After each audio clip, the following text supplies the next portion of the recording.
Hello, welcome to the video. This video is basically going to be asking the question and answering the question. Um, can a 15-year-old solve the problem of chaos? Okay, so to properly explain the problem of chaos, you kind of have to stop looking at chaos as more of like a thing and more of like a relationship between things, if that makes any sense. But to simply explain the problem of chaos, sorry, I'm really new to this. Imagine you are kind of walking through a forest with a map. As long as the trees on the map match the trees in front of you, you have order. Order. No, but like seriously, I need to like lock in. But as long as the trees on the map match the trees in front of you, you have Oh order. my Okay? So like basically, if what I'm seeing,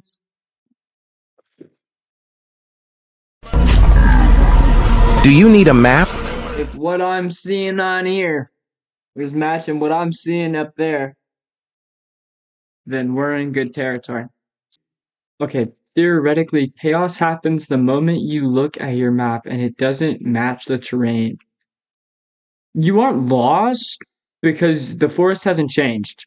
But you are lost because your internal mode of the forest is no longer accurate. So, in my structural framework, my book, Orderism, which I've been writing, I'm not going into that now.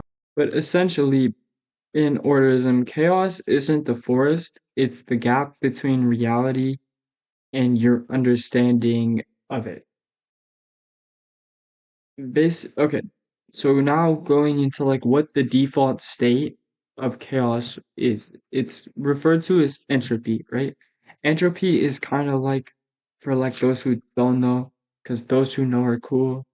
Um, those who don't know, entropy stands for like something that is kind of like not working properly or like working badly, negatively, or like something like that. Um, the universe naturally moves towards messiness. If you don't clean your room, it gets messy. If you don't maintain a friendship, it fades. This is entropy. The response is order. Order is not destination you reach, it is a continuous energy bill you have to pay to keep a system running, okay? So functionally, order kind of works like this. Order is alignment within your structure and um it's alignment within your structure and unity within your growth, I believe, as I have it written. I'm sorry, I was trying to like retro collect ret- recollect myself. I don't know where the rep kept coming in. But essentially this leads me into like my next point for the same point but reset.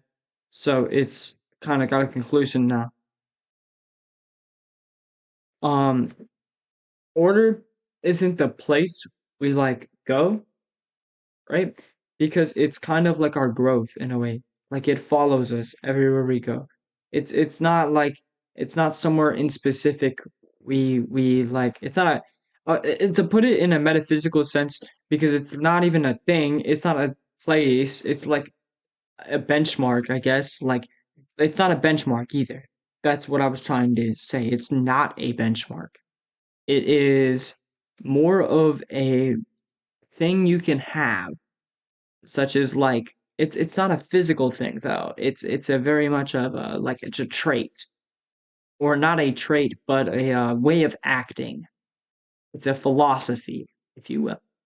Um, because when we try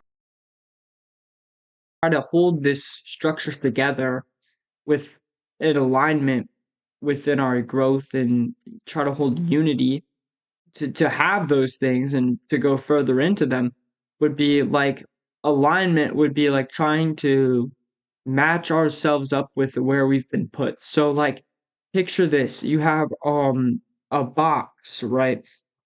This box has three square holes and you have four triangles and you have two squares, right?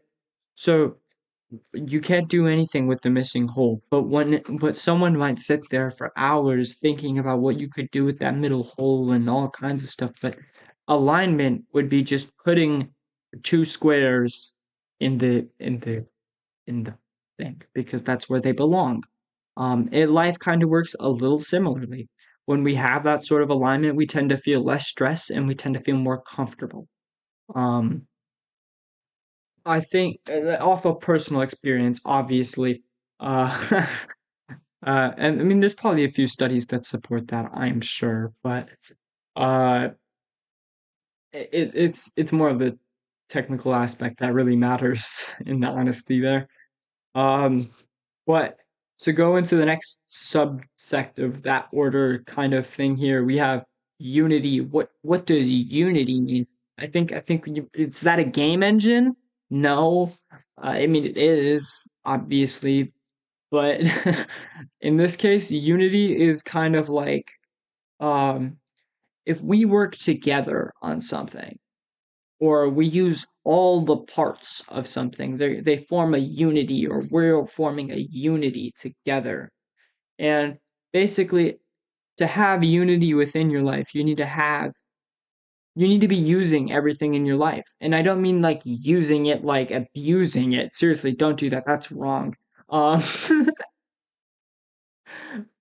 but I mean like to literally use and take up all the opportunities we have in our life. So now we've defined alignment and we've defined unity. So what is structure? Because I keep throwing that word around everywhere. Structure is basically what we live in, right? So there's tons of different structures, like fucking so many I can't even count, man. But to list a few key ones when I'm saying you want this to be structured and you want to hold alignment, unity within these things, to have order within them. Uh, to do this in your life, for example, which is a key example here, um, you want to build like these building blocks in your life, right? Like family is a core building block in my life, right? I love my mom because I'm a young kid, right? So I don't have many outside good close friends, right? So most of my closest people are my family. And I love my family. And they're a core tenet in my life, I would say, or something around those lines. You know what I mean? They're a core building block. Without my family, I would be missing a part of me. So we need to build these, and for a good reason. It doesn't make us weaker to have these fundamental things that hold us up. It only makes us stronger because it makes us more than we are without it. We naturally don't have them, so to use them to build up our life is a key thing. And another example of something we could do is I use studying. I love studying so much for no reason, right? And I'll sit here and study for fucking hours just on end and end and end and end, right? And because it's a core part of my life. If I didn't study, I wouldn't be the person I am right now. I wouldn't be making this video likely if I didn't study so damn much. Um, so I think I think it's really important that we build these things up on our life so we can move forward and keep pushing past this so we can avoid this kind of problem of chaos. Now, there's two ways that people naturally go to solve this problem on their own. One being they get scared of this chaos in their life. It's kind of like breaking them down. Like an example of constant chaos can be abusers, as I mentioned. Something's going on here. I don't, I don't know. That's not good. Sorry, that was a really bad distraction. But people get scared, so they'll make rules for everything. They'll become a tribe branch. While very orderly, as I kind of defined it, this kind of system gets the strongest wind, or like, I mean, the lightest,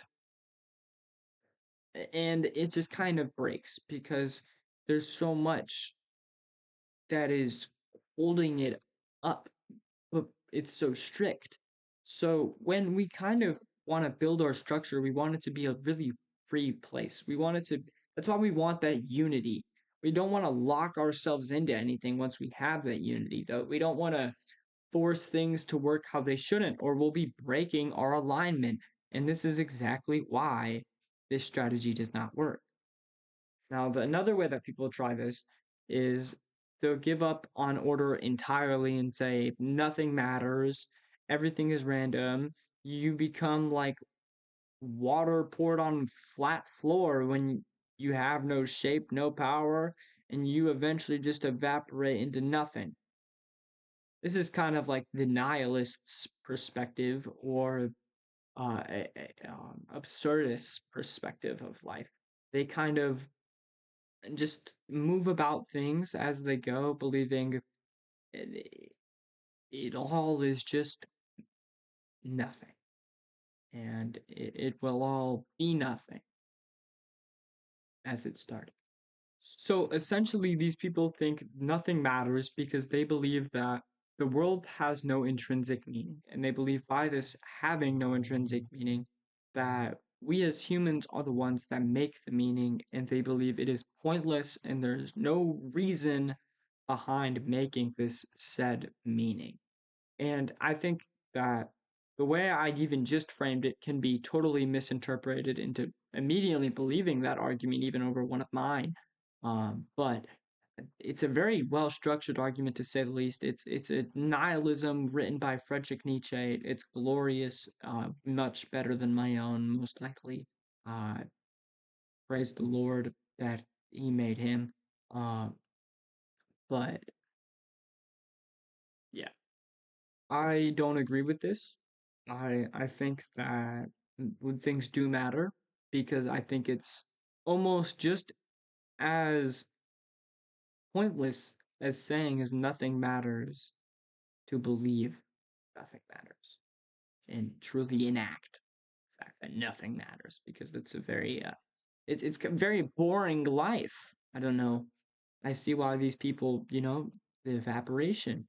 Uh, but the real solution to the problem of chaos, which I already gave it earlier, is by finding the middle space. Instead of trying to destroy it, and instead of trying to be so ultra fucking out of this world, unprepared for it, that you just accept defeat, um, you you need to build something flexible that you can work with. That kind of works. Like, your structure needs to be like the life it's supposed to support. It needs to be a little unreasonable at times, but most of the time extremely logical and very, very well working.